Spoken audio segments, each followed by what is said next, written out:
আমার শাশুড়ি মারা যাওয়ার কিছুদিন পর আমার স্বামী আমাকে ডিভোর্স দেয়। এই কথাটা মাথার ভিতর বারবার বাজছিল, যেন আমার কানেই আটকে গেছে।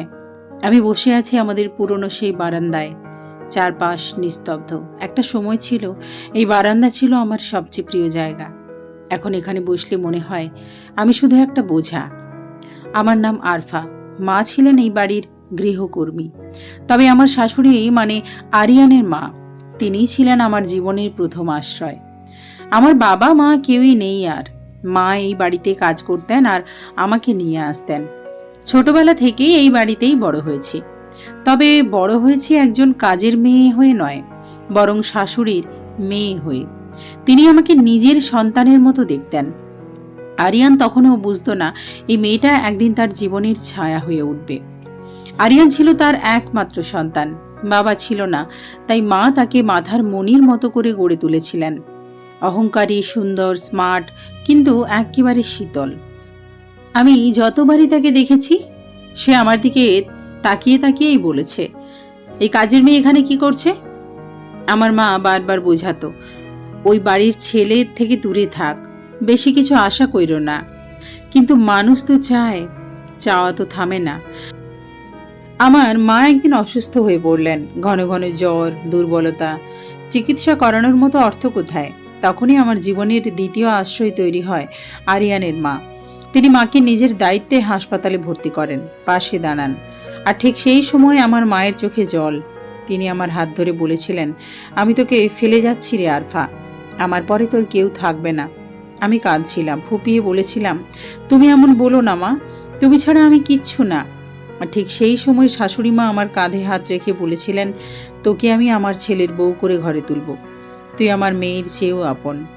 তখন আমি জানতাম না এই প্রতিশ্রুতি একদিন হয়ে উঠবে আমার জীবনের সবচেয়ে বড় অভিশাপ। আমার মায়ের মৃত্যুর পর আমি নিঃশব্দ হয়ে গিয়েছিলাম। শুধু শাশুড়ি মার কাঁধেই মাথা রেখে হালকা করে বলেছিলাম, আমি এখন কই যাবো মা? তিনি তখন শক্তভাবে আমার কাঁধ জড়িয়ে ধরে বলেছিলেন, তুই কোথাও যাবি না আরফা, এই বাড়িই তোর ঘর, তুই আমার ছেলের বউ হবি। সেই রাতে আরিয়ান বাড়ি ফিরেছিল, তার চোখে বিরক্তি, ঠোঁটে তীব্র অবহেলা। মা প্লিজ, আমার জীবনে ওরকম একটা মেয়েকে ঠেলে দিও না, ও একটা কাজের মেয়ে ছিল। তুই শুধু বাইরের পরিচয় দেখছিস আরিয়ান, আমি কিন্তু ওর ভেতরটা দেখেছি। এই মেয়ে তোর জীবন পাল্টে দেবে, একদিন বুঝবি। আরিয়ান কিছুই বুঝতে চায়নি। সে তখন প্রেমে ডুবে শহরের নামি বিজনেসম্যানের মেয়ে সারিকার সাথে। সারিকা ছিল সুন্দরী, দামি, উচ্চাকাঙ্ক্ষী, আর আমি ছিলাম অনাথ, সাধারণ আর কাজের মেয়ের মেয়ে।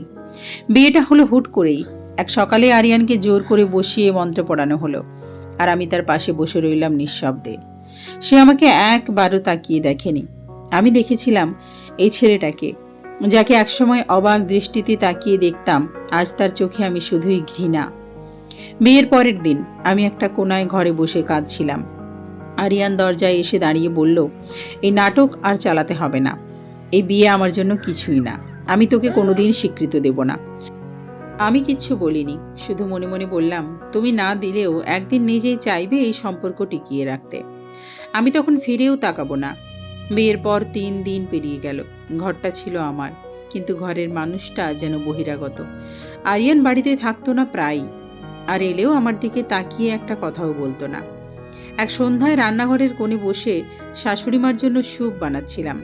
মা তখন হঠাৎ হেঁটে এসে বললেন, আরফা, ওর মনটা বুঝে নিতে হবে মা, ছেলে তো, রাগ তো থাকবেই, কিন্তু তুই যদি শুয়ে যেতে পারিস, দেখবি একদিন ভালোবাসতে শিখে যাবে। আমি মৃদু হেসে বললাম, মা, ভালোবাসা কি চেয়ে পাওয়া যায়? তিনি দীর্ঘশ্বাস ফেলে শুধু বললেন, তুই থাক, আমি ওকে বোঝাবো। সেই রাতে ঘরে আরিয়ান ফিরল গভীর রাতে, তার চোখ লাল, চেহারায় ক্লান্তি। আমি চুপচাপ পানি এগিয়ে দিলাম। সে আমার হাত থেকে গ্লাসটা ছুঁড়ে ফেলে দিল। তুমি আমার কিচ্ছু নাও, আমাকে সারিকার থেকে কেড়ে নিতে চেও না। আমি স্তব্ধ হয়ে গেলাম। সে চলে গেল, দরজাটা ধাক্কা মেরে বন্ধ করে দিল। পরদিন সকালে শাশুড়ি মায়ের হঠাৎ জ্বর, চোখে অদ্ভুত ঘোর। ডাক্তারের কাছে নিয়ে গেলাম, রিপোর্ট দেখে বোঝা গেল ক্যান্সার। আমি থমকে গেলাম, তার মুখে যেন তখন শুধু আমার ভবিষ্যতের চিন্তা। আরফা, আমার তো বেশি দিন নেই, তুই তো আমার মেয়ের মতো, আমি কথা দিলাম এই বাড়িতেই তুই থাকবি। যাই হোক না কেন। আমি কাঁদছিলাম, কিন্তু কিচ্ছু বলিনি। ওই রাতেই বুঝলাম এই সংসারে আমার একমাত্র আপন এই মানুষটাই। কয়েকদিন পর আরিয়ান বাড়ি ফিরল। তার পাশে তখন সারিকা হাসি মুখে বলল, আন্টি, আমি আর আরিয়ান এখন খুব সিরিয়াস। আমরা এনগেজমেন্ট প্ল্যান করছি। শাশুড়িমা কিচ্ছু বললেন না, শুধু ফ্যালফ্যাল করে তাকিয়ে রইলেন। আর আমি বুঝে গেলাম তার মৃত্যু আসন্ন, আর আমার জীবনের ঝড় এখনো বাকি। সারিকা প্রতিনিয়ত বাড়িতে এসে আমার দিকে কুৎসিত কথা ছুড়ে দিত। আর আরিয়ান, সে যেন আরও বেশি নিষ্ঠুর হয়ে উঠেছিল। তার চোখে আমি ছিলাম শুধুই একটা ভুল। মা প্লিজ, তুমি আমাকে ছেড়ে যেতে পারো না। হাসপাতালের বিছানায় শুয়ে থাকা আমার শাশুড়ি মা আর চোখ খোলেন না। সাদা শাড়ি, সাদা বিছানা, চারপাশে ওষুধের গন্ধ আর নিস্তব্ধতা। চোখের কোণে শুকিয়ে যাওয়া অশ্রু নিয়ে মা শেষবার আমার হাত ধরে বলেছিলেন, আরফা, তুই যদি থাকিস না তাহলে এই ছেলেটা একেবারে শেষ হয়ে যাবে। ওকে ছেড়ে যাস না মা। ওর যতই রাগ থাক তুই সয়ে নিস, কিন্তু ওর ছায়া হবি। আমি কিচ্ছু বলিনি, শুধু মাথা নাড়লাম। মা আমার মুখে হাত রাখলেন, তারপর নিঃশব্দে সব থেমে গেল। কয়েকদিন পর জানাজার দিন, সবাই ব্যস্ত, আমি চুপচাপ পেছনে দাঁড়িয়ে। আরিয়ান এগিয়ে গিয়ে শেষবারের মতো মায়ের মুখে হাত রাখলো, কিন্তু চোখে জল নেই। আমি ঠায় দাঁড়িয়ে রইলাম। আমার কান তখনও ঘুরে ফিরে শুনছিল, তুই ওর ছায়া হবি। 10 দিন পেরোতেই এক দুপুরে আরিয়ান আমাকে ডেকে বলল, চলো সাইন করো। আমি অবাক। কোন সাইন? Divorce paper. তুমি আমার জীবনে একটা ভুল ছিলে, আর ভুল কেউ বেশি দিন ধরে রাখে না। আমি তার চোখের দিকে তাকালাম। সেখানে ছিল না একটু দয়া। আমি জিজ্ঞেস করলাম, তুমি কি জানো তোমার মা আমাকে কিসের দায়িত্ব দিয়ে গেছেন?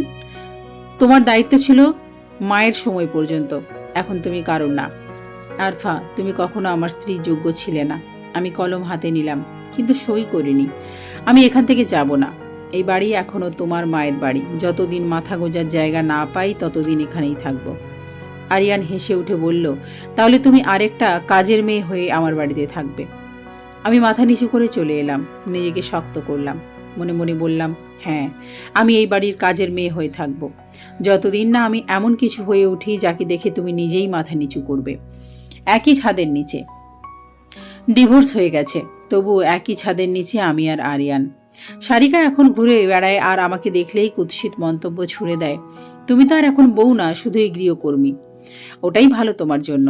আমি মুখ নিচু করে থাকি, কিন্তু চোখে আগুন জ্বলে।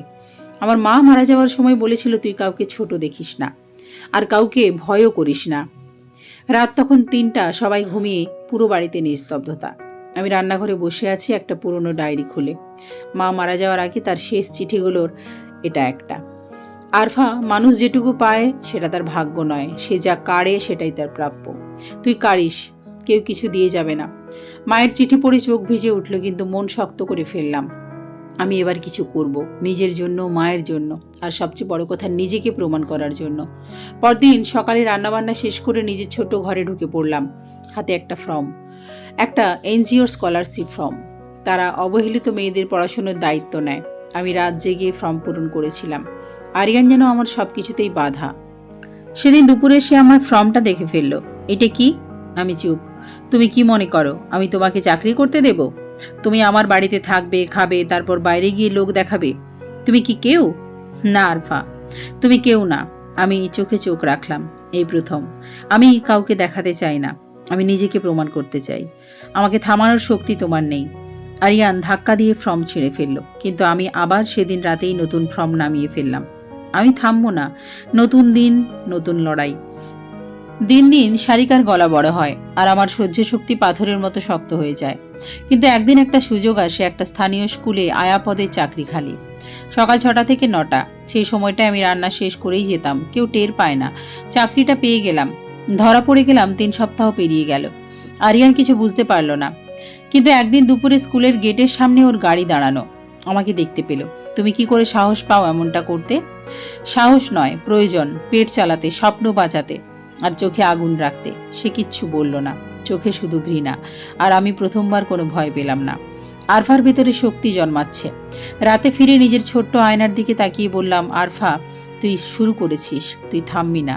ভোর 5টা, চোখ খুলতেই চারপাশে কেমন যেন একটা প্রশান্তি। রাতের অন্ধকারে কাদা মুছে গিয়ে যেন নতুন একটা সকাল আসছে আমার জীবনে। চুপি চুপি রান্নাঘর থেকে কাজ সেরে বের হলাম। আজ আমার স্কুলে 3য় দিন। প্রথম চাকরি, যদিও তা ছোট্ট একটা আয়ার পদ, তবুও এটা আমার স্বাধীনতার শুরু। স্কুলে আরফা। স্কুলে বাচ্চাদের হাসি মুখ দেখতে দেখতে মনটা একেবারে ভরে গেল। একটা ছোট্ট মেয়ে, নাম মায়া, প্রতিদিন দৌড়ে এসে আমাকে জড়িয়ে ধরে। আপু, আপনি না থাকলে আমি আর স্কুলে আসতাম না। কেন রে? আপনি আমার চুলে ফুল বেঁধে দেন না? ওর হাসি দেখে আমি ভুলেই যাই আমার নিজের কান্না। নতুন একজন আশীর্বাদ। স্কুলে একজন শিক্ষিকা আছেন, নাম রুবিনা ম্যাম। একদিন আমাকে ডেকে বললেন, তোমার চেহারায় আত্মবিশ্বাস দেখছি, তুমি যদি চাও আমি তোমাকে ক্লাস 5 পর্যন্ত পড়িয়ে দিতে পারি, ফ্রিতে। আমার চোখ ছলছল করে উঠল। আপু, আমি চাই, আমি খুব চাই পড়তে।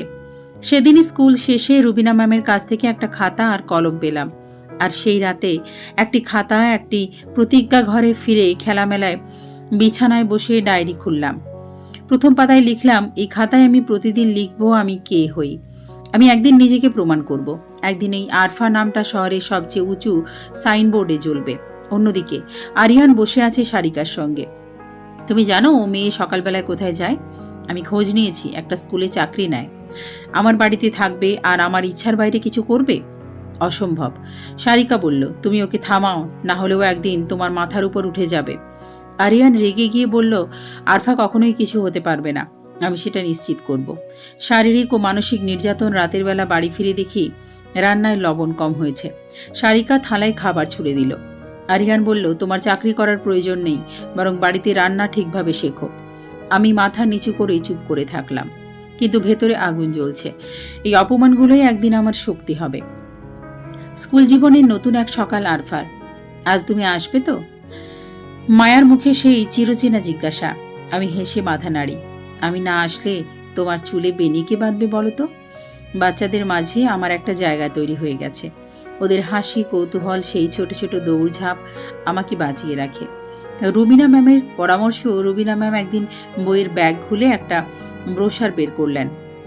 আরফা, শহরের একটা এনজিও আছে, দরিদ্র মেয়েদের জন্য একটা স্কলারশিপ দিয়েছে, চাইলে তুমিও আবেদন করতে পারো। আমি থমকে গেলাম।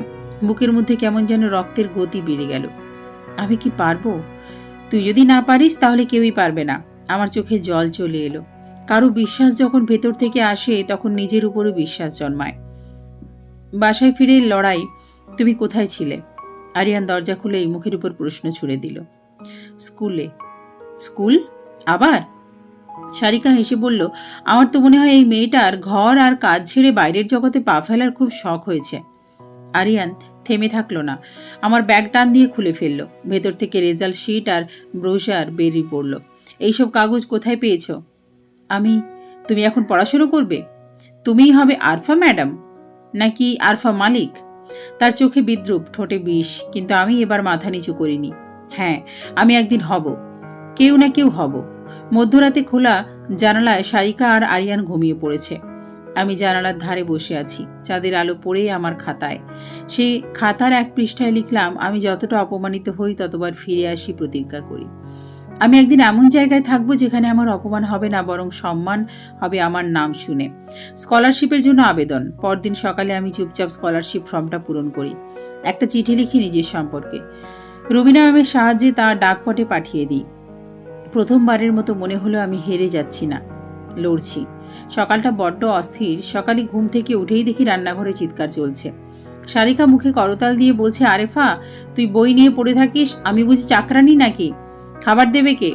আমি চুপচাপ রান্নায় হাত লাগাই, তবু রেহাই পাই না। আরিয়ান দরজার পাশে দাঁড়িয়ে বলে, এই মেয়ে চাকরির ভাব নিচ্ছে।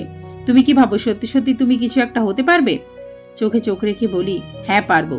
এই কথাটা বলার পর নিজের বুকেও সাহসের ঢেউ ওঠে। এক চিঠির আমন দুপুরে রান্না শেষ করে উঠতেই দেখলাম পোস্টম্যান এসে দাঁড়িয়ে আছে, হাতে একটা খাম। আরফা আক্তার। আমি অবাক। এই নামটা এই বাড়িতে কেউ কখনো ডাকেনি। আমি ধীরে ধীরে খামটা হাতে নিয়ে চিঠির উপরে লেখা, শিক্ষা সহায়তা তহবিল উন্নয়ন বোর্ড। হাত কাঁপছে। চিঠি খুলে পড়ি, আপনার আবেদন বিবেচনায় গৃহীত হয়েছে, আপনার বৃত্তি অনুমোদিত হয়েছে, প্রতি মাসে আপনাকে নির্দিষ্ট ভাতার অর্থ পাঠানো হবে এবং একটি বেসরকারি কলেজে ভর্তি নিশ্চিত করা হয়েছে। আমার মুখে হালকা কান্না হাসি।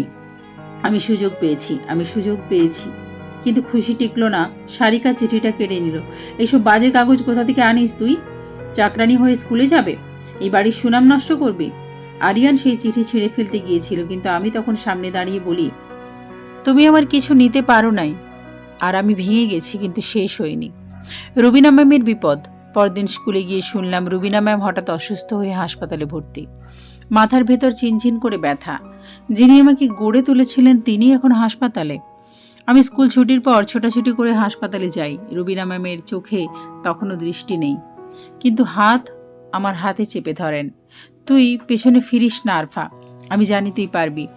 রাতে বাড়িতে যুদ্ধ। সারিকা আজ আর মিথ্যে মুখোশ পরে থাকেনি, আমার বই খাতা পুড়িয়ে দিতে চাইল। আরিয়ান দাঁড়িয়ে রইল নীরব দর্শক হয়ে। তখন প্রথমবার আমি চিৎকার করি, এই বাড়িতে আমি কেউ না, তবু আমি এখানেই থাকব।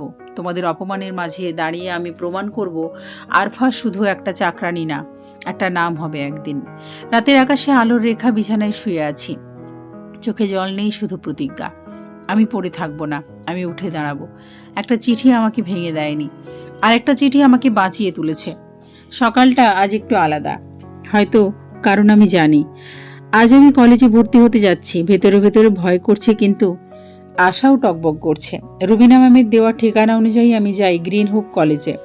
ফর্ম জমা দিই, ছবি দিই, সাক্ষাৎকার দিই, সব কিছু ঠিকঠাক। কলেজ কর্তৃপক্ষ বলে আপনাকে বৃত্তির আওতায় ভর্তি করা হলো। আগামী সপ্তাহ থেকে ক্লাস শুরু। চোখে পানি এসে যায়। সারিকা দরজার সামনে দাঁড়িয়ে, তোর মুখে হাসি কেন, আবার কোথায় গেলি? আমি চুপ করে রই। আরিয়ান সিঁড়ি দিয়ে নামছে, কানে হেডফোন, মুখে বিরক্তিকর ছাপ। আমি ওদের কারো কাছে কিছু বলি না, আমি জানি এখন কথা নয়, প্রমাণই যথেষ্ট। আরিয়ান আজকাল অফিসে ঠিক থাকতে পারছে না। তার গার্লফ্রেন্ড সামিরা, যাকে সে বিয়ে করেছে, আজকাল অফিসে গিয়ে ঝামেলা করে। ব্যবসার ক্লায়েন্টের সামনেই চিৎকার, তোমার জীবনে আমি আসার পর কিছুই ঠিকঠাক চলছে না। আরিয়ান চুপ করে থাকে, কারণ ক্লায়েন্ট চলে যাচ্ছে মুখ কালো করে। তার অহংকারের প্রথম ফাটল ধরল। আরিফার ক্লাস শুরু হলো। সবার মাঝে একটু সংকোচ, কারণ তার পোশাক সাধারণ, কিন্তু চোখে আত্মবিশ্বাস। একটা মেয়ের সাথে তার বন্ধুত্ব হয়, নাম ইরাও মধ্যবিত্ত কিন্তু মেধাবী।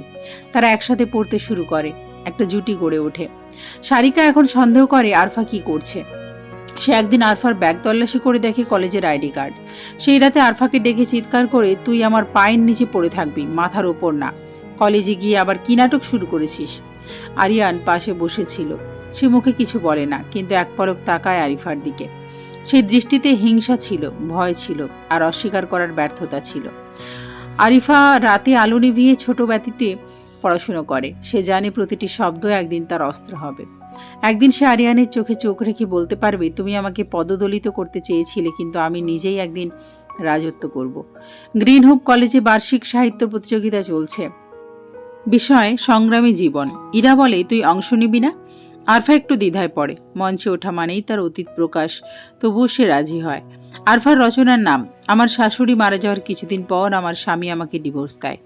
ক্লাসরুম নিস্তব্ধ হয়ে যায়। আরিফার কণ্ঠ কাঁপছে, কিন্তু চোখে ভয় নেই। প্রতিটি লাইন যেন একটা যুদ্ধের গল্প। আমি তখন ঘুমোতে যেতাম না, ভোর পর্যন্ত কাজ করতাম।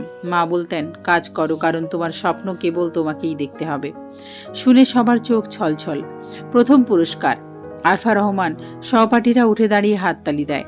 ইরা জড়িয়ে ধরে বলে, তুই পারবি, তুই পারবি। প্রথমবারের মতো আরফা নিজের পায়ে দাঁড়িয়ে সম্মান পেল। আরিয়ান সমীরার উপর ভরসা করে কোম্পানির বড় অংশের দায়িত্ব দিয়েছিল, কিন্তু সে এক ব্যবসায়িক প্রতিদ্বন্দ্বীর কাছে কোম্পানির গুরুত্বপূর্ণ ডেটা বিক্রি করেছে। প্রতিবেদন আসে, আরিয়ানের কোম্পানির স্টক পড়ে গেছে, 40% ক্ষতি, ক্লায়েন্ট হারাচ্ছে, ব্যাংক ঋণ ফেরত চাইছে। আরিয়ান ফোঁস করে বলল, সামিরা, তুই আমার পেছনে ছুরি চালালি? সামিরা হেসে বলে, তুই কি ভেবেছিলি তোর মতো একজন ব্যর্থ লোকের সাথে আমি সারা জীবন থাকবো? আরিফা জানালার পাশে দাঁড়িয়ে। নিচের রাস্তায় নীরবতা, বাতি নিভে আছে। তার মন আজ একটু শান্ত, কিন্তু সে জানে এই শান্তি ক্ষণস্থায়ী। আরিয়ান একদিন এ হাত ছুঁতে চাইবে, কিন্তু সে কি আরফার সম্মান ফেরত দিতে পারবে? আরিয়ান নিজের রুমে বসে আছে, চোখের সামনের রিপোর্ট, পত্রিকা, ব্যাংকের চিঠি, সবকিছু যেন দুঃস্বপ্নের মতো।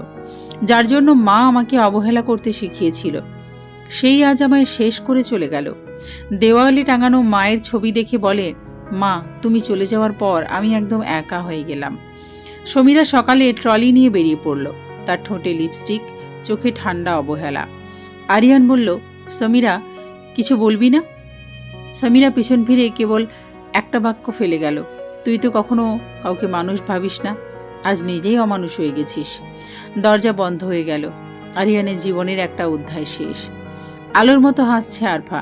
ইরা এসে বলে, তোর রচনা নিয়ে পত্রিকায় আর্টিকেল ছাপা হয়েছে। আরিফার হাতে রোল করা পত্রিকাটা তুলে দেয় ইরা। আরিফা রহমান এক সাহসী কণ্ঠ, আরিফার মুখে প্রশান্তি, চোখে লক্ষ্যের দীপ্তি। রুবিনা ম্যাম যে আরিফাকে একদিন কাঁদতে দেখে নম্বর দিয়েছিলেন, এখন একটা সুযোগ দিচ্ছেন। তুমি যদি চাও আমাদের সংগঠনে ইন্টার্ন হিসেবে কাজ করতে পারো। বেতন কম, কিন্তু শেখার অনেক কিছু আছে। আরিফার চোখে ছলছল। আমি আগ্রহী। আপনার কাছ থেকে শেখার সুযোগ পেলে কৃতজ্ঞ থাকব। সন্ধ্যায় ইন্টার্নশিপ, অফিসে প্রথম দিন, সবাই ভদ্র সহযোগিতা। তার চোখে মুখে অত্যন্ত জেদ। আরিয়ান, শূন্য ঘর। জানালার বাইরে তাকিয়ে সে ভাবে, এই শহরে আমার চেনার কেউ কি আছে আর? আরফা ফর্মাল পোশাক পরে পৌঁছেছে রুবিনা ফাউন্ডেশনে। হৃদয়ে ভরা উদ্দীপনা, চোখে বড় স্বপ্ন। রিসেপশনে থাকা মেয়েটি তাকে ঠান্ডা চোখে দেখে বলে, তুমি ইন্টার্ন? ওই কোণে বসো, বেশি কথা বলবে না। সেই মুহূর্তে প্রথম অচেনা একটা ব্যথা কাটার মতো বুকের ভেতর ঢুকে যায়। তবে কি অফিসেও মানুষ শ্রেণীভেদ করে?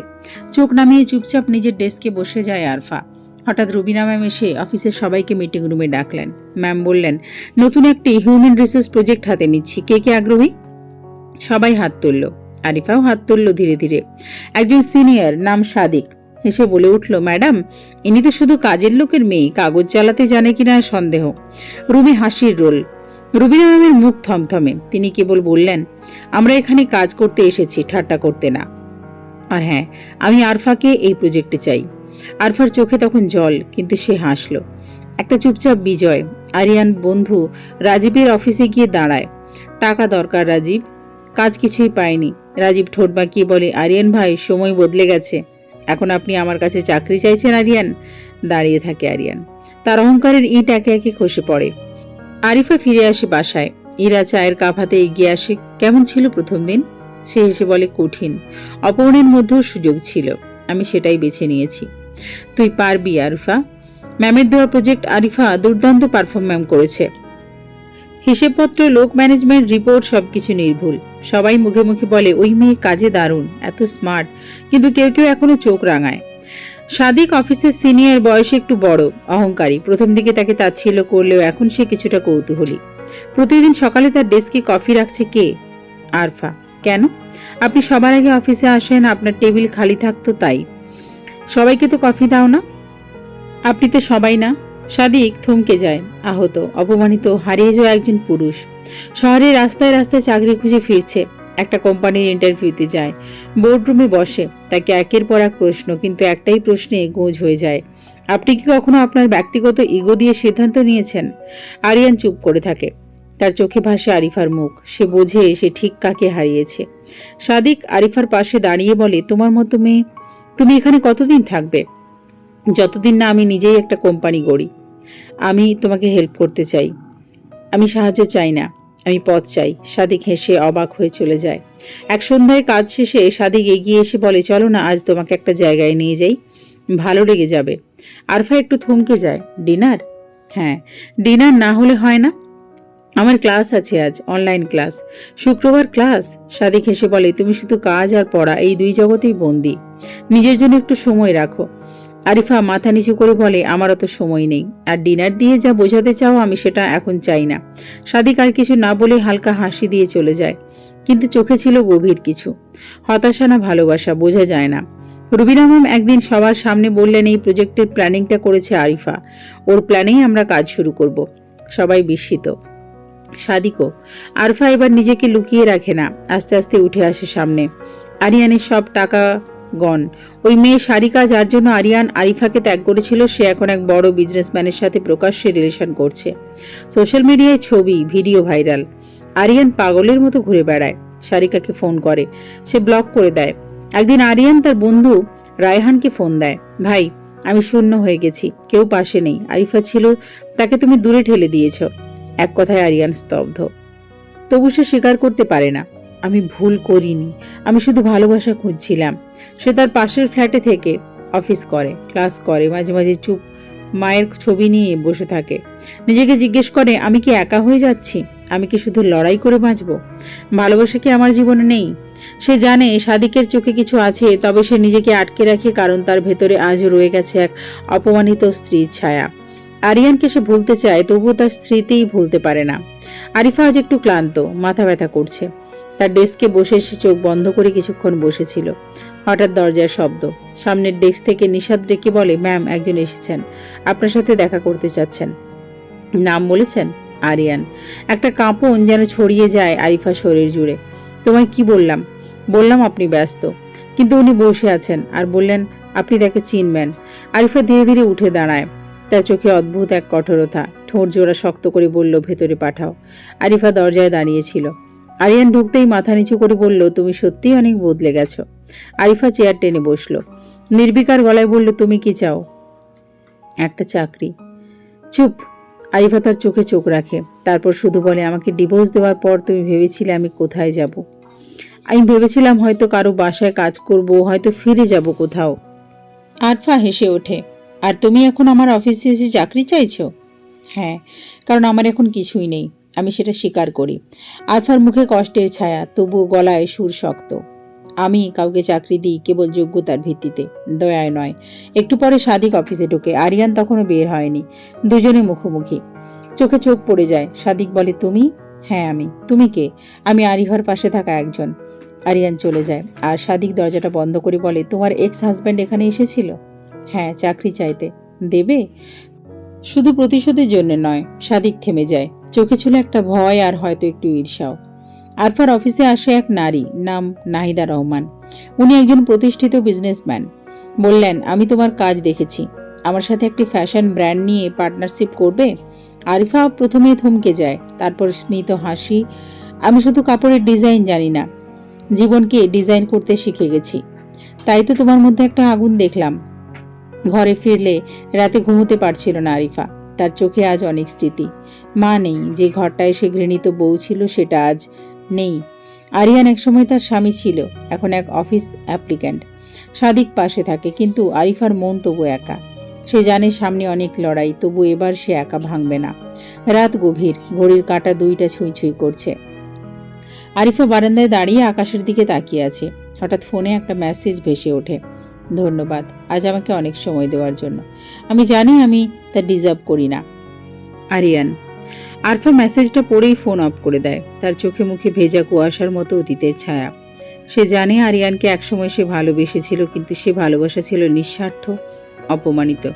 আজ ক্ষমতার জায়গা বদলেছে, কিন্তু ক্ষত এখনো তাজা। পরদিন সকালে অফিসে ঢুকতেই নিশাদ জানায়, আরিয়ান আজ অফিস টাইম শুরু হওয়ার আগে থেকেই এসে বসে আছে। বলছে যে কোনো ছোট কাজ হলেও সে করতে রাজি। আরিফা চুপচাপ তার কেবিনে ঢুকে যায়। কিছুক্ষণ পরেই আরিয়ানকে ডেকে পাঠায়। তুমি কি সত্যি এখানে কাজ করতে চাও? আরিয়ান মাথা নিচু করে বলে, হ্যাঁ সত্যিই চাই। আমি নিজেকে প্রমাণ করতে চাই, একজন লিটারেট ম্যান হিসেবে, একজন কাপুরুষ স্বামী হিসেবে নয়। আরিফার চোখে এবার একটু নরম ভাব। সে বলে, একটা ট্রেনিং প্রজেক্টে নিচ্ছি তোমাকে, পারলে থাকবে, না পারলে চলে যাবে। আমি কোনো অন্যায় করব না, যেমন একসময় তুমি করেছিলে। আরিয়ান মাথা নিচু করে স্যালুট দেয়, চোখে হালকা পানি। এদিকে আরিফা আর নাহিদা রহমান মিলে ফ্যাশন ব্র্যান্ড এর কাজ শুরু করে দেয়। আরিফার ডিজাইন আর নাহিদার মার্কেটিং ট্যালেন্ট দুটো মিলে একটা ঝড় তোলে। বিভিন্ন বিজনেস ম্যাগাজিনে আরিফার ছবি ছাপা হতে থাকে। সাদিক একদিন বলে, তুমি তো এখন সুপারস্টার। আরিফা হেসে বলে, না, শুধু জীবনের ছাত্র, যে অনেক দেরিতে বুঝেছে নিজেকে ভালোবাসতে হয়। আরিয়ান ছোট একটা ডেস্কে বসে কাজ শিখছে। একসময় যার পায়ের নিচে দুনিয়া ছিল, সে এখন সময় মতো চা খাচ্ছে, প্রেজেন্টেশন লিখছে, কিন্তু সে অভিযোগ করছে না। সে শুধু প্রতিদিন আরিফার সামনে মাথা উঁচু করে দাঁড়াতে চাইছে। একদিন সে দরজায় দাঁড়িয়ে দেখছে আরিফা আর সাদিক একসাথে হাসছে। তার চোখে একটুখানি জ্বলুনি, তবে সে বুঝে গেছে এই জীবন তার প্রাপ্য। রাতে আরিফা একটা পুরনো ডায়েরি খুলে পড়ে, মায়ের লেখা একটা চিঠি। চিঠিটা পড়ে সে কাঁদতে কাঁদতে ঘুমিয়ে পড়ে। আরিফা, তুই অনেক কষ্ট করে বড় হবি, কিন্তু তোর সাফল্য একদিন সবাইকে চমকে দেবে। কারো ঘৃণায় ভেঙে পড়িস না, কারণ তোর মন স্বর্ণের মতো।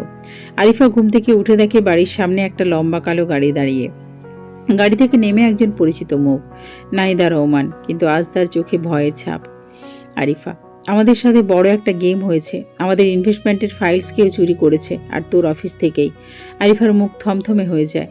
মানে মানে আমি নিশ্চিত না, কিন্তু সিসিটিভিতে একজনকে দেখা গেছে, দেখতে অনেকটা আরিয়ানের মতো। আরিফা তাৎক্ষণিক অফিসে যায়। সিসিটিভি ফুটেজে স্পষ্ট দেখা যায় একজন ছায়ামূর্তির মতো মানুষ রাতের আধারে কম্পিউটার ঘাঁটছে। হাইট, মুভমেন্ট সব মিলিয়ে সন্দেহ পড়ে আরিয়ানের উপর। আরিফা তাকে ডেকে পাঠায়। তুমি কি অফিসের ডেটা চুরি করেছ? আরিয়ান আঁতকে ওঠে। না প্লিজ আরিফা, আমি এমন কিছু করিনি। আমি তো সবেমাত্র নিজেকে গুছিয়ে নিতে শুরু করেছি। আরিফা তাকে সন্দেহ করলেও ভেতরে একটা দ্বিধা কাজ করে। সন্ধ্যায় আরিফা বাড়ি ফিরতে ফিরতে একটা ছোট অ্যানিমেশন ফাইল পায়। Subject is not Aryan, trust your God. Attachment এক টুকরো ভিডিও ক্লিপ, যেখানে দেখা যায় একজন অফিস অ্যাসিস্ট্যান্ট নাম মেহেদি মূলত ইউএসবি ফাইল কপি করছে। আরিয়ান নির্দোষ। আরিফার চোখ ভিজে ওঠে। আমি কি করে ভাবলাম সে আবার এমন করবে? পরদিন সকালে আরিফা কপির কাপ হাতে আরিয়ানের ডেস্কে যায়। আমি ভুল করেছি, তোমাকে সন্দেহ করার কোনো অধিকার আমার নেই। আমি দুঃখিত। আরিয়ান চুপচাপ তাকিয়ে থাকে। তুমি এখন যে জায়গায় আছো আমার সেখানে যাওয়ার সাহস নেই আরিফা। তুমি এখন আলাদা লিগে। আমি শুধুমাত্র এখানে কাজ করব, এটাই চাই। আরিফার চোখে এক ঝলক কষ্ট। সাদিক ধীরে ধীরে আরিফার খুব কাছের একজন হয়ে উঠেছে। সে বারবার চেষ্টা করছে আরিফাকে একটু ব্যক্তিগত সময় দিতে। আরিফা, যদি কখনো তোমার পাশে কেউ না থাকে আমি আছি। আরিফা একটু হেসে বলে, তুমি বন্ধুই থেকো। এই মুহূর্তে আমি আর কিছু মেনে নিতে পারবো না। রাতের দিকে অফিস থেকে বেরোতে একদল অজানা লোক আরিফার গাড়ি ঘিরে ফেলে। তারা শুধু বলে, আপনার খুব শত্রু তৈরি হয়ে গেছে ম্যাম, সাবধানে থাকবেন। আরিফা অবাক, এই শত্রু কে? প্রতারক নাহিদা?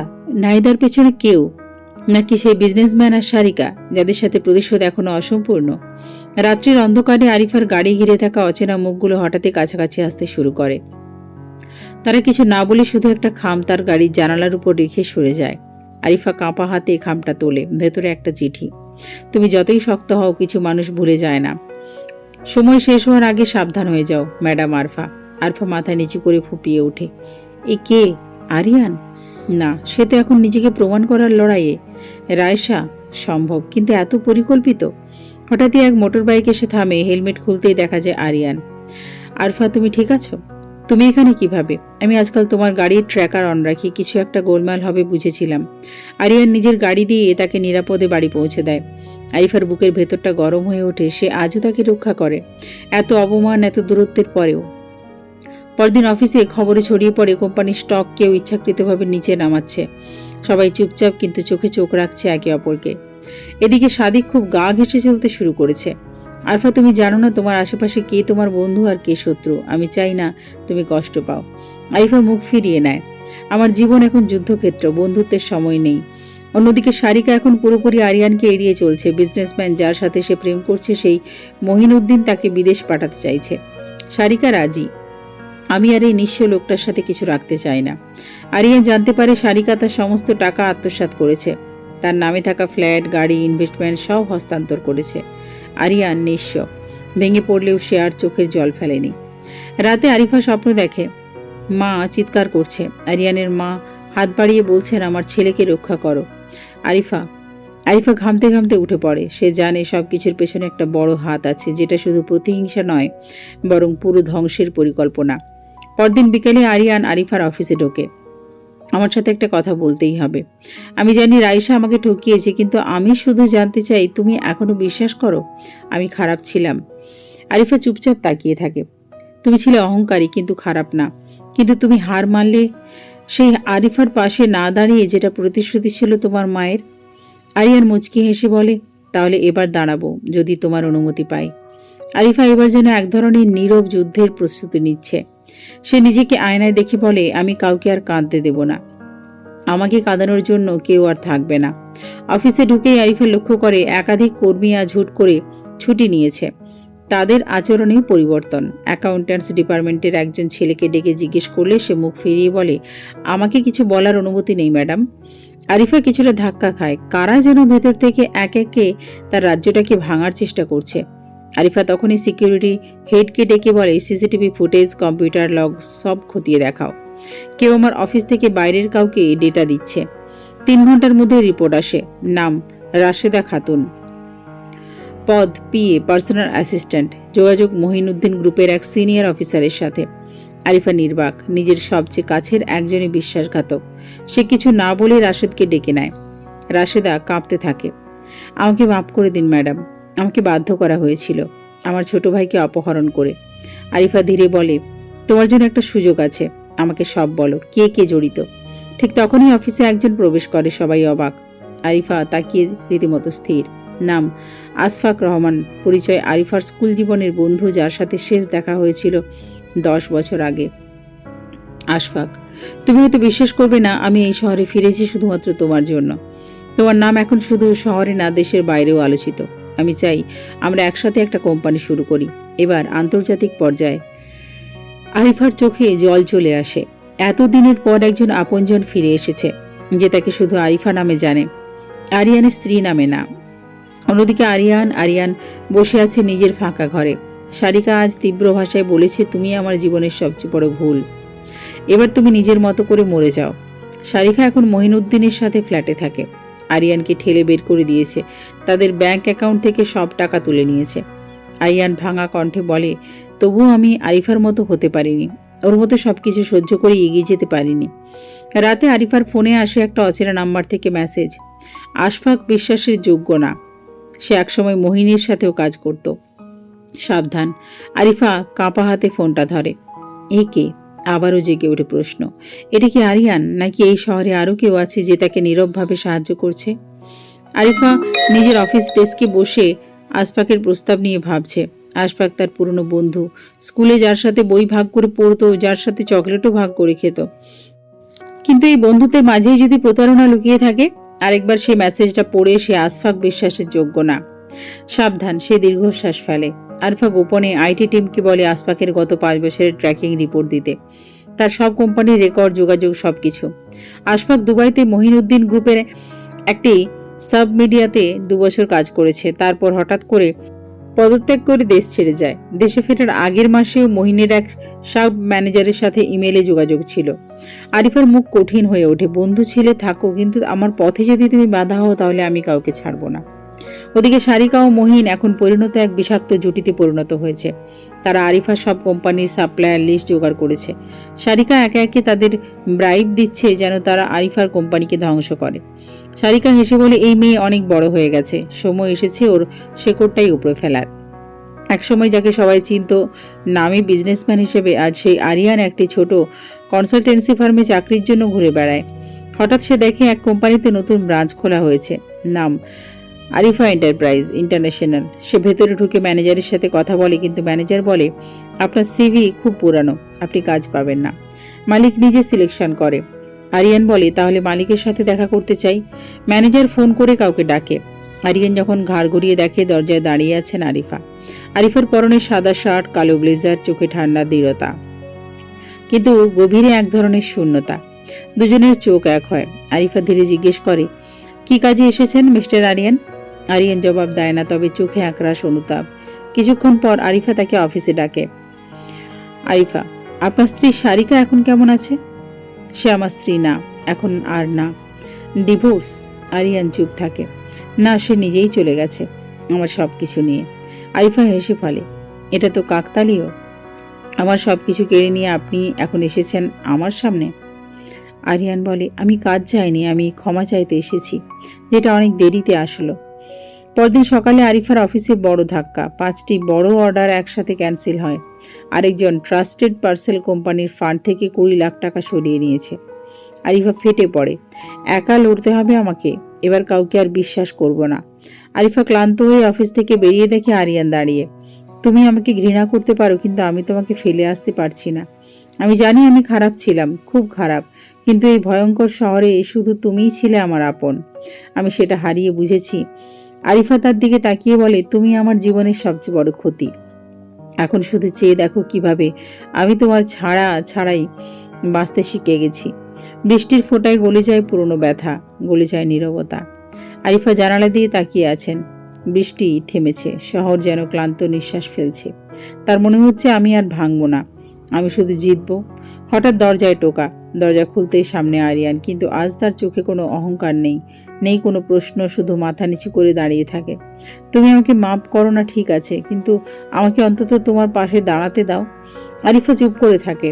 আজ যদি কেউ তোমার পেছনে ছুরি চালায়, তাহলে আমি যেন আগাতে পারি তোমার জন্য বুক চিতিয়ে দাঁড়াতে। একটুও নড়েন না আরফা, কিন্তু তার চোখের কোণ ভিজে ওঠে। ওদিকে সারিকা ও মহিনা একসাথে এক গোপনে অফিসে ব্যবসার ফাঁদ পাচ্ছে, কিন্তু তারা জানে না এক নতুন ছদ্মবেশী কর্মী ওদের সকল তথ্য গোপনে পাঠাচ্ছে আরিফা এন্টারপ্রাইজের লিগ্যাল টিমের কাছে। এই ছদ্মবেশী কর্মী আর কেউ নয়, আশফাক। হ্যাঁ, সে আরিফার কাছে ফিরে এসেছিল সত্যিই, কিন্তু এবার সে তার সেই এক সময়ের ভুল বন্ধুত্বের ঋণ শোধ করতে চায়। অফিসে সকাল, এক অদ্ভুত মুহূর্ত। সকালে অফিসে আসেন আরফা, দেখেন আরিয়ান ব্রাঞ্চ ম্যানেজারের ডেস্কে বসে কাজ করছে। সে উঠে দাঁড়ায়। তুমি যদি চাও আমি চলে যাব। আমি কোনো সহানুভূতি চাই না, শুধু কাজ করতে চাই। আরিফা বলে, তোমাকে একটা সুযোগ দিলাম, যদি সত্যিই নিজেকে প্রমাণ করতে পারো তাহলে নিজের জন্য না, আমার জন্য করবে। আরিয়ান অবাক হয়ে চুপ করে যায়। সে জানে এটিই তার জীবন পাল্টে দেওয়ার শুরু। কাজ শেষে আরিফা নিজের অ্যাপার্টমেন্টে ফেরে। হঠাৎ শুনতে পায় নিচে আরিয়ান দাঁড়িয়ে গিটার বাজাচ্ছে একটি গান। চাইনি ভুলে যেতে, তবুও ভুলে গেছি। তোমায় হারিয়ে ফেলে আজ নিজেকে হারিয়েছি। আরিফা চোখ বন্ধ করে কিছুক্ষণ দাঁড়িয়ে থাকে বারান্দায়, তারপর নিচে নেমে আসে।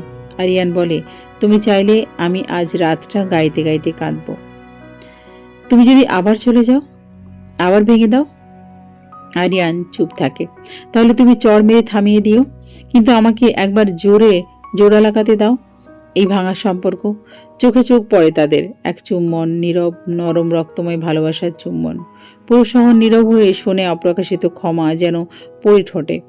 পরদিন সকালে আরিফার টেবিলে এক নোট, তোমার পাশে দাঁড়িয়েছি ঠিক আছে, কিন্তু সারিকা ও মহিন আমাকে ছেড়ে দেবে না, তুমি সাবধানে থেকো। আশফাক। সকালবেলা আরিফা অফিসে ঢোকার আগেই এক ভয়াবহ ইমেল ছড়িয়ে পড়ে পুরো প্রতিষ্ঠানে। ভিডিও, আরিয়ানার সারিকার একটা ব্যক্তিগত মুহূর্তের রেকর্ড, যা ছিল বহু পুরনো, কিন্তু এখন কেটে ছেটে এমনভাবে বানানো হয়েছে যেন আরিয়ান এখনও সারিকার সঙ্গে সম্পর্ক রাখছে। স্টাফরা ফিসফাস করছে, ক্লায়েন্টদের ফোন আসছে একের পর এক। আরিফা চুপচাপ দাঁড়িয়ে থাকেন, তার চোখ শুধু দেখে। আরিয়ান কেমন অসহায় মুখে পায়ের নিচে মাটি খোঁজে। না, সে কিছু বলে না। আরিয়ানকে পুলিশ অফিস থেকে তুলে নিয়ে যায় অভিযোগ সারিকার কোম্পানি থেকে অর্থ চুরির। সারিকা নিজেই নালিশ করেছে। আরিয়ান বোঝে না সে এতটা নিচে নামতে পারে। সারিকা। সে ফোন করে আরিফাকে। আরিফা প্লিজ, আমি দোষী না, আমি জানি না কেন, কিন্তু যদি তুমি চাও, আমি জানি তুমি দোষী না, আমি ব্যবস্থা নিচ্ছি। সে নিজে গিয়ে থানায় উকিল পাঠায়, এক প্রাইভেট ডিটেকটিভ নিয়োগ দেয়। পুরনো ভিডিওর মেটাডেটা বিশ্লেষণ করে দেখা যায় ভিডিও এডিটেড। মহিন নামের ছেলেটির আরেকটি ব্ল্যাকমেলিং রেকর্ড সে হাতে পায়। আরিফা বলে, তোমরা ভাবছিলে আমি একা? একজন নারীর প্রতিটি অপমান সে গিলে ফেলে, কিন্তু ভুলে না এই অপমানের দাম আমি সুদে আসলে তুলব। আশফাকের প্রমাণ। আশফাক ছদ্মবেশে সারিকা ও মহিনের সমস্ত গোপন তথ্য রেকর্ড করে দেয় আরিফার হাতে। তারা প্ল্যান করেছিল আরিফার অফিস হ্যাক, আরিয়ানকে ফাঁসিয়ে ব্যবসার সিকিউরিটি নষ্ট করা, আরিফার প্রতিপক্ষ কোম্পানিকে তার সমস্ত ক্লায়েন্ট লিস্ট বিক্রি করে দেওয়া। আরিফা সবকিছুর ভিডিও ও অডিও প্রমাণ নিয়ে যায় সংবাদ মাধ্যমে। এক রাতেই সারিকা এবং মহিন গ্রেপ্তার। তাদের কোম্পানির শেয়ার ধসে পড়ে। আরিয়ান ছাড়া পায়। আরিয়ান মুক্ত হয়ে আরফার সামনে হাঁটু গেড়ে বসে। আমি তো ভেবেছিলাম আমি পুরুষ, কিন্তু তুমি আজ প্রমাণ করলে তুমি একাই যুদ্ধ করতে পারো। আমিও তোমার পাশে থাকার যোগ্য না, তোমার ভালোবাসা পাওয়ার যোগ্য আমি ছিলাম না, তবু থাকবো যদি চাও। আরফা চুপ, তার চোখ ভিজে, ঠোঁট শুকনো। সে ধীরে ধীরে বলে, প্রেমে থাকা মানে যুদ্ধ করা নয়, প্রেমে থাকা মানে পাশে থাকা। তুমি যদি পারো পাশে থেকো, যুদ্ধ করতে হবে না। এবার আর শুধু ঠোঁট নয়, এইবার বুকের ভিতর জমে থাকা কষ্ট, লজ্জা, ব্যথা আর ভালোবাসা সব মিলিয়ে একটা দীর্ঘ আলিঙ্গন। সেদিন বৃষ্টি নামে না, কারণ আকাশ জানে আজ কান্নার দিন নয়। রাতের শেষে সকাল। আরিয়ান এখন আর আগের মতো অহংকারী নেই, ভাঙা মানুষ, তবুও নিজেকে গড়ে তোলার চেষ্টা করছে। আরফা পাশে থেকেও আলাদা, মনে শান্তি নেই, ভেতরে একটা টান, একটা অজানা অস্থিরতা। আজ তারা প্রথমবার একসাথে অফিস যাচ্ছে, কিন্তু একটা কথা কেউ কাউকে বলেনি, আমরা কি আবার একে অপরকে ভালোবাসতে পারি? সন্ধ্যায় একটা বিজনেস পার্টিতে আরফা যাচ্ছে একা। পার্টিতে আসে রাহাত সাদ, দুবাই রিটার্ন একাধিক কোম্পানির মালিক। সে সরাসরি বলে, মিস আরফা, আপনি যদি আমার পার্টনার হতে রাজি থাকেন, বিজনেস পার্টনার না, লাইফ পার্টনার, তবে পুরো মিডল ইস্টের মার্কেট আমি আপনাকে দিয়ে দেব। সবার সামনে আরফা হেসে বলে, আপনি হয়তো বাজারের রানী খুঁজছেন, আমি রাজ্য গড়ি নিজের হাতেই। এই প্রস্তাবের পুরো ঘটনাটা দেখে ফেলে আরিয়ান। সে ফিরে যায় বাসায়, কিছুই বলে না। রাত ভোর দরজা বন্ধ করে রাখে, অফিসেও আসে না। পরদিন আরিয়ান ডেস্কে একটা চিঠি দেখে। চিঠি আরফার হাতের লেখা। তুমি জানো আমি কেন না করলাম তাকে? কারণ কেউ একজন আমার ভাঙা জীবনের পাশে দাঁড়িয়েছিল। আমি জানি তার হাতে অনেক পাপ, অনেক ভুল, কিন্তু আমি তার সেই হাত ধরতে চাই আবার, যদি সে হাত বাড়ায় সত্যি করে। আরিয়ান ছুটে যায় আরফার কাছে, কিছু না বলে। দোয়াতে ধরে তার কাঁধ, চোখের দিকে চায়। আমি এখনো ভালোবাসি তোমাকে আরফা।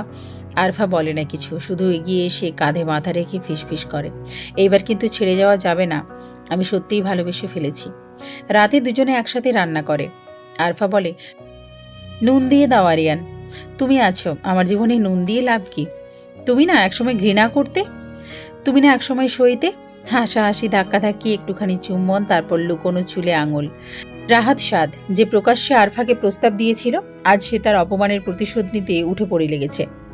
তার প্রথম টার্গেট আরফার কোম্পানি। বাজারে গুজব ছড়ায় আরফা নাকি ব্যক্তিগত সম্পর্ক ব্যবহার করে বিজনেস ডিল করে। পত্রিকায় মিথ্যা সংবাদ, অনলাইনে কুৎসা, সবকিছু পরিকল্পিত। রাহাত তার এক সাবেক কর্মচারীকে দিয়ে একটি ভুয়া হ্যারাসমেন্ট মামলা করে আরফার নামে। আরিয়ান দেখে খেপে যায়। সে নিজেই দাঁড়ায় আরফার হয়ে কোর্টে, সবার সামনে বলে, এই মেয়েটি একসময় আমার স্ত্রী ছিল, আমি জানি সে কে। তার সততা নিয়ে কেউ প্রশ্ন তুললে প্রথমে আমাকে পার করতে হবে। এদিকে সারিকা জেল থেকে ছাড়া পায়। আরিয়ান যার জন্য আরফাকে ডিভোর্স দিয়েছিল, সে এখন ফিরেছে নতুন পরিচয়। সে একটি বড় বহুজাতিক কোম্পানির ম্যানেজার হয়ে ঢুকেছে আরফার কোম্পানির প্রতিদ্বন্দ্বী গ্রুপে। তাদের মিশন আরফাকে ধ্বংস করা। সারিকা দেখে আজকের আরফাকে, গর্জন করে ওঠে, একটা কাজের মেয়ে আজ শহরের টপ বিজনেস আইকন। তার মাথা গরম হয়ে যায়। রাহাত এক রাতে আরফাকে ফোন করে বলে, আরিয়ান তো তোমাকে ঘৃণা করত, আমিই তো পাশে ছিলাম সব সময়। আরিয়ান ফোনটা দেখে ফেলে। আরিফার উপর বিশ্বাস নড়বড়ে হয়। তারা কথা বলা বন্ধ করে। অফিসে মুখোমুখি হলেও দৃষ্টি বিনিময় হয় না। এক রাতে আরিয়ান আরিফার ডেস্কে একটা ডায়েরি খুঁজে পায়। পড়তে গিয়ে দেখতে পায় পাতা জুড়ে লেখা, আজ অফিসে আরিয়ান একটু হাসল, মনে হলো সে আগের মতো ফিরছে। আমি চাই না সে কষ্ট পাক, আমি জানি ও আমাকে একদিন ক্ষমা করবে, আমি এখনো তার স্ত্রী মনের ভেতরে। আরিয়ান ডায়েরি বন্ধ করে চোখে জল নিয়ে চুপ করে বসে থাকে। পরদিন সকালে আরফার টেবিলে একটা চিরকুট, তুমি কি আবার আমার স্ত্রী হতে পারো? অফিসে নয়, জীবনের ঠিকানায়। আরিয়ান আরফা তাকিয়ে থাকে চিরকুটে, কোনো উত্তর দেয় না, শুধু একবার তাকিয়ে মিষ্টি হেসে যায়। চিরকুটে লেখা আরিয়ানের প্রশ্ন, তুমি কি আবার আমার স্ত্রী হতে পারো? আরফা উত্তরে কিছুই বলেনি, শুধু চুপ করে হাসছিল। কিন্তু সেই চুপচাপ হাসির মধ্যে ছিল একটা জবাব, একটা আশা, একটা ভাঙা হৃদয়ের ছোট্ট জোড়া লাগানোর চেষ্টা। পরদিন সকালের অফিসে আরিয়ান আর আরফা এক টেবিলে কাজ করছিল। এক সময় আরিয়ান ধীরে ধীরে বলল, চুপচাপ হাসলে হবে না, উত্তর দিতে হবে। আরফা একটু থেমে বলল, তোমার মতো মানুষ কি সত্যিই কোনোদিন বদলায়? আরিয়ান ধীরে বলল, না, বদলায় না, কিন্তু ভালোবাসলে বদলাতে হয়। আরফা তাকিয়ে বলল, তবে প্রমাণ দাও। আমি আবার কাউকে ভরসা করতে ভয় পাই। এইদিকে সারিকা এবার আর বসে নেই। সে আর রাহাত মিলে একসাথে প্ল্যান করে আরফার কোম্পানির বড় এক প্রজেক্ট নষ্ট করার। তারা আরিয়ানকে ভুল তথ্য দিয়ে পাঠায় এক ভুয়া মিটিংয়ে। আরিয়ান সেই মিটিংয়ে গিয়ে বুঝতে পারে সে ফাঁদে পড়েছে। আরফা বুঝে যায় তার টিমে ভেতরে কেউ আছে যে তথ্য পাচার করছে। সে সবাইকে কড়া ভাষায় বলে, এটা শুধু বিজনেস নয়, এটা আমার আত্মসম্মান, কাউকে ছাড় দেব না। সেই দিন রাতেই আরফা অফিসে বসে নতুন প্রজেক্ট প্ল্যান করে, যা পুরনো প্ল্যান থেকে 10 গুণ বেশি প্রভাব ফেলবে মার্কেটে। এক পুরনো বাক্স খুলতে গিয়ে আরফা পায় একটা চিঠি। চিঠিতে লেখা, তোমার মা ছিল আমার জীবনের সবচেয়ে বড় ঋণ, তার জন্যই আমি তোমাকে নিজের মেয়ের মতো মানুষ করেছি। আরিয়ানের মা। আরফা চোখে জল নিয়ে বুঝে যায় এই সম্পর্কের ভিত অনেক গভীর। রাতের শেষে আরিয়ান দরজায় দাঁড়িয়ে বলল, তুমি যদি আবার আমার স্ত্রী হও, আমি সারা জীবন তোমার অফিসে পিয়ন হিসেবেও থাকতে রাজি। আরফা হেসে বলে, তাহলে আগামীকাল অফিসে তোমার ইউনিফর্ম আনছি। দুজনের চোখে জল, কিন্তু মুখে হাসি। সারিকা আর রাহাত মিলে একটি ভয়ানক ষড়যন্ত্র করে রেখেছে। তারা সিদ্ধান্ত নিয়েছে এবার শুধু আরফার ব্যবসা নয়, আরিয়ানকেও ধ্বংস করতে হবে মানসিকভাবে। তাদের প্রথম ধাপ, আরিয়ানকে এমন এক চুক্তিতে স্বাক্ষর করানো যেটা আসলে আরফার কোম্পানির বিরুদ্ধে ব্যবহার হবে। আরিয়ান বুঝতে পারে না, সে নিজের সই দিয়ে শত্রুর হাতেই তুলে দেয় আরফার স্বপ্ন। দুদিন পর কোম্পানিতে হঠাৎ এক নোটিশ আসে, আরফার কোম্পানির এক গোপন প্রজেক্টের লিক ডিটেলস চলে গেছে রাহাতদের কোম্পানিতে। আরফা নির্বাক। তদন্তে দেখা যায় আরিয়ানের সই করা চুক্তি থেকে এই লিক। আরফা স্তব্ধ হয়ে যায়। সে আরিয়ানকে ডাকে না, কিছু বলে না, শুধু নিজের অফিসের দরজা বন্ধ করে দেয়। আরিয়ান যখন জানতে পারে সে ফাঁদে পড়েছে, তার পা থেকে যেন মাটি সরে যায়। সে ছুটে যায় আরফার কাছে, বিশ্বাস করো, আমি জানতাম না, তারা আমাকে বোকা বানিয়েছে। আরফা ধীরে বলল, তুমি সেই মানুষ যে একদিন আমায় ডিভোর্স দিয়েছিলে, আজ আবার ভুল করে আমার ব্যবসা ভাঙলে, তুমি কতবার সুযোগ পাবে? রাতে আরফা পুরনো স্মৃতিতে হারিয়ে যায়।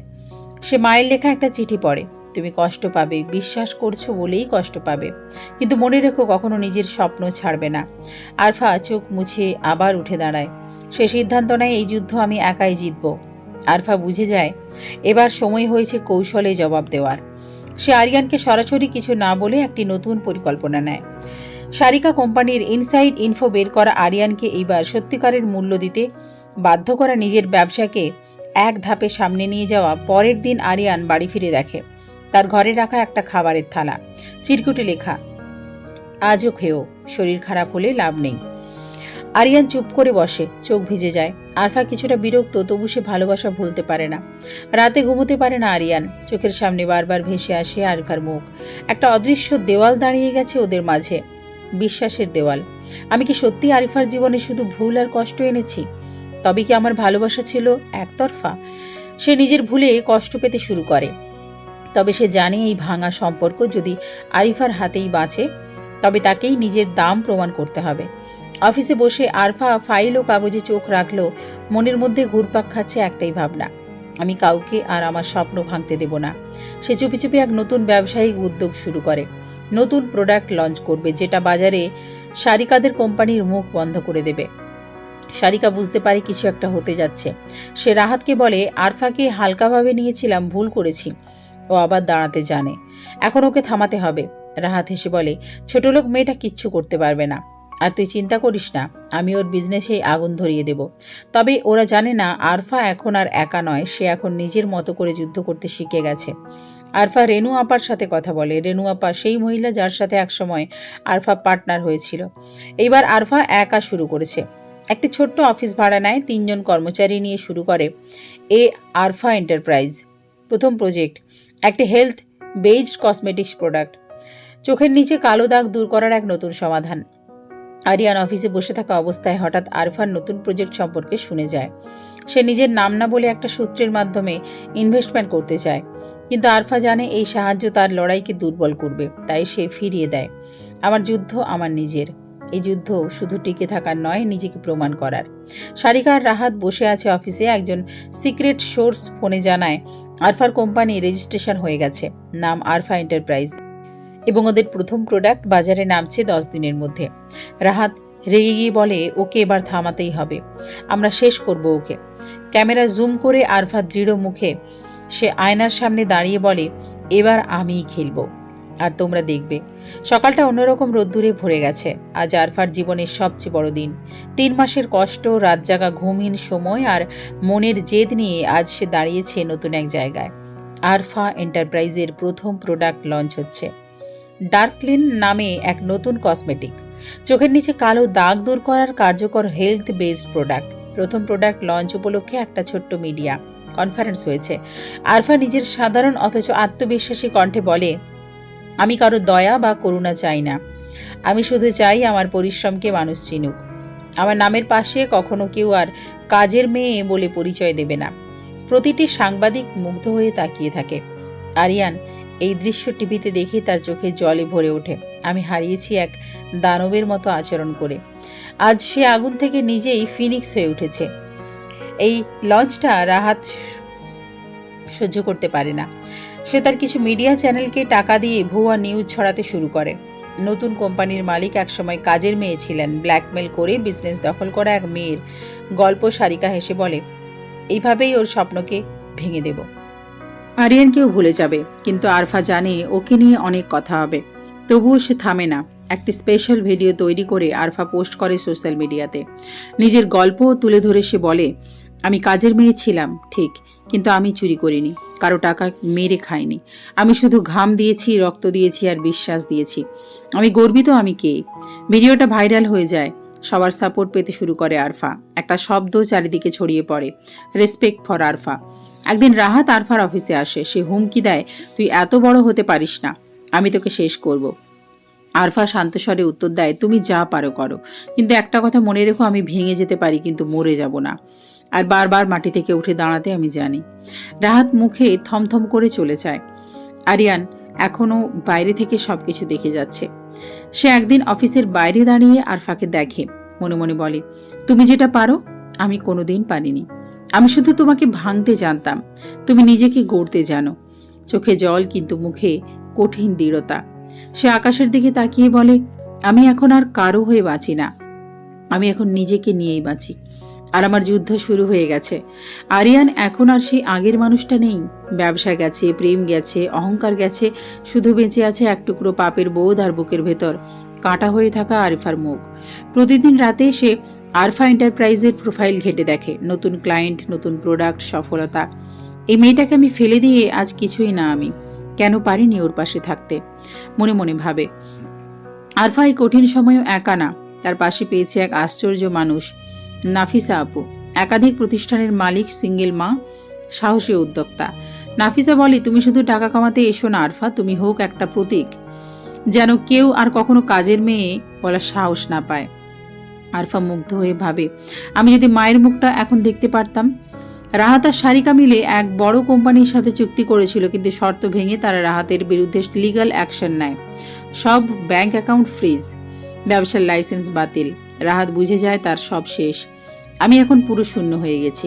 সারিকা তখন রাহাতকে বলে, তুমি তো একটা ফেলিয়র, আমি বিজনেসম্যান চাই, প্রেমিক না। এটা বলেই সারিকা রাহাতের বাসা ছেড়ে চলে যায়। সারিকা বুঝতে পারে সে আর আরফার সামনে দাঁড়ানোর কোনো যোগ্যতা নেই। সেই রাতে সারিকা এই শহর ছেড়ে পালায়। রাহাত রুমে একা বসে ভাঙা মগ ছুঁড়ে মারে দেওয়ালে।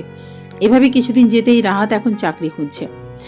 আরফা এখন কোম্পানির সিইও। আরিয়ান প্রতিদিন রাস্তায় বেরিয়ে ভাবে আরফার মুখ, তার গলা, তার চোখ।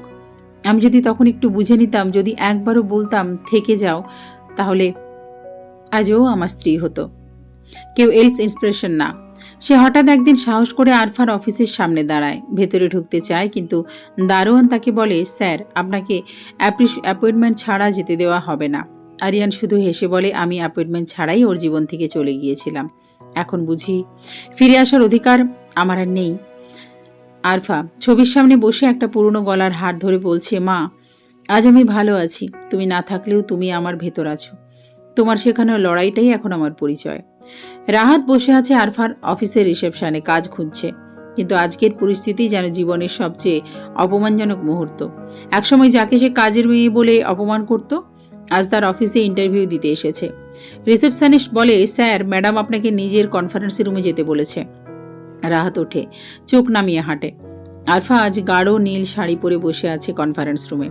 তার চোখে ক্লান্তি নেই, কণ্ঠে নেই কোনো কম্পন। রাহাত আসতেই বলে, বসুন। আপনি চাকরি খুঁজছেন শুনলাম। রাহাত মুখ নিচু করে মাথা নাড়ে, হ্যাঁ, যদি কোনো সুযোগ। আরফা ঠান্ডা গলায় বলে, আপনার সিভি তো দেখি, একাধিক কোম্পানি আপনি নিজের হাতে ডুবিয়েছেন। রাহাত ঘেমে ওঠে। আরফা উঠে এসে বলে, আপনার একটাই যোগ্যতা ছিল, আমাকে দমন করা। এখন আপনি আমার অধীনে কাজ করবেন, সেটাই আপনার সবচেয়ে বড় শাস্তি হবে। রাহাত চুপচাপ চুক্তিপত্রে সাইন করে। আরফা বলে, শোনেন রাহাত, আমি আপনাকে ঘৃণা করি না, আমি আপনাকে ছায়ার মতো সামনে রাখতে চাই, যেন আপনি প্রতিদিন মনে করেন আমাকে অবহেলা করার মূল্য আপনি ঠিকঠাক দিয়েছেন। আরিয়ান নিজেও বাসার ছাদে বসে একটা পুরনো ডায়েরি পড়ছে। আরফার হাতের লেখা, আরিয়ান ভাইয়া, আমি যদি একদিন বড় হই, আমি আপনাকে প্রমাণ করে দেব আমি কাজের মেয়ের মেয়ে না, আমি নিজের পরিচয় নিয়ে বাঁচতে জানি। আরিয়ান চোখ বন্ধ করে ফেলে। আজ আমি সব হেরে গেছি, কিন্তু ও জিতেছে। ওকে হারিয়ে আমি কিছুই পাইনি, শুধু একাকিত্ব। একদিন সন্ধ্যায় আরফা তার নতুন অ্যাপার্টমেন্টের সামনে দাঁড়িয়ে। আরিয়ান রাস্তার উপর থেকে চুপচাপ তাকিয়ে থাকে। আরফা একটু বুঝতে পেরে বলে, ওখানে দাঁড়ানো মানুষেরা যদি সাহস করত, তাহলে হয়তো অতীতটা এত নিষ্ঠুর হতো না। এই কথা শুনেই আরিয়ান আরফার কাছে এসে বলে, আরফা, তুমি কি কখনো আমাকে আর গ্রহণ করবে না? আমি তোমার কাছে হাত জোড় করছি আরফা, আমাকে আর একটা সুযোগ দাও।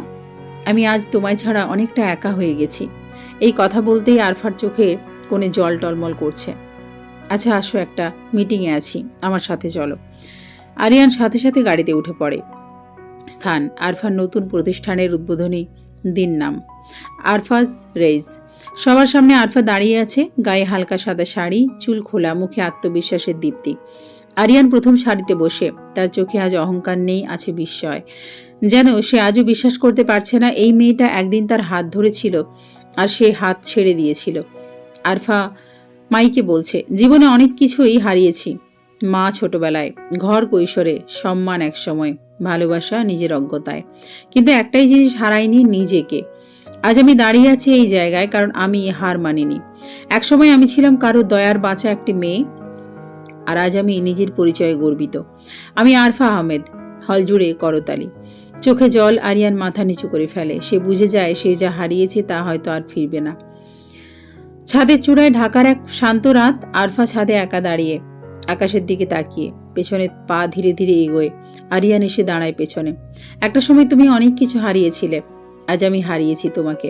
আরফা চুপ করে থাকে। আরিয়ান বলে, আমি যদি অতীতে ফিরে যেতে পারতাম সব ঠিক করতাম। আরফা ধীরে বলে, সময়ের ঘড়ি কারোর জন্য থেমে থাকে না আরিয়ান। আরিয়ান হঠাৎ পকেট থেকে একটি ছোট্ট চিঠি বের করে দেয়। তোমার মা বেঁচে থাকার আগে এটা আমার মায়ের কাছে গিয়েছিল।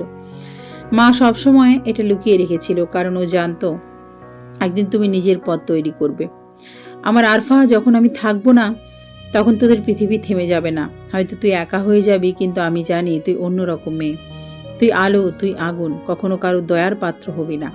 নিজেকে এমন জগতে প্রতিষ্ঠা করবি যেন তোকে দেখে মানুষ বিশ্বাস ফিরে পায় নিজের ওপর। ভালোবাসা যদি তোর জীবনে ফিরে আসে, ক্ষমা করতে শিখবি, কিন্তু নিজের দাম কখনো ভুলে যাস না। তোর মা, সালমা খাতুন। চিঠি পড়ে আরফার চোখ ছলছল করে। আরিয়ান এক পা এগোয়। তোমাকে আমি ভালোবেসেছিলাম, কিন্তু বোঝাতে পারিনি। আজ তুমি সব হয়ে গেছো, আমি কিছু না। তুমি যদি চাও আমি পাশে দাঁড়াতে চাই, আবার ঠিক আগের মতো নয়, অনেক গভীরভাবে। আরফা তার দিকে তাকায়, একটা দীর্ঘ নিঃশ্বাস ফেলে ধীরে ধীরে বলে, ভালোবাসা যদি সত্যি হয় সে ফিরে আসে। আর তুমি ফিরেছ, খালি হাতে, খোলা মন নিয়ে। আরফা তার হাত বাড়িয়ে দেয়। আরিয়ান সেই হাত ধরতেই বলে, এবার আর ছাড়বো না। জীবন শেষ হোক, কিন্তু তুই যেন আমার ছায়া থেকে কখনো দূরে যাস। ছাদে বাতাস বয়ে যাচ্ছে, দুজন মানুষের হাতে হাত, হৃদয়ে হৃদয়। পেছনে কণ্ঠে ভেসে আসে ভালোবাসার শেষ নামটা তুমি। শেষ দৃশ্য। আরিফার গলায় একটা লাইন, আমি যখন ভাঙি তখন আবার গড়ি নিজেকে, কিন্তু তুমি আরিয়ান, তুমি তো কেবল ভাঙতেই শিখেছ।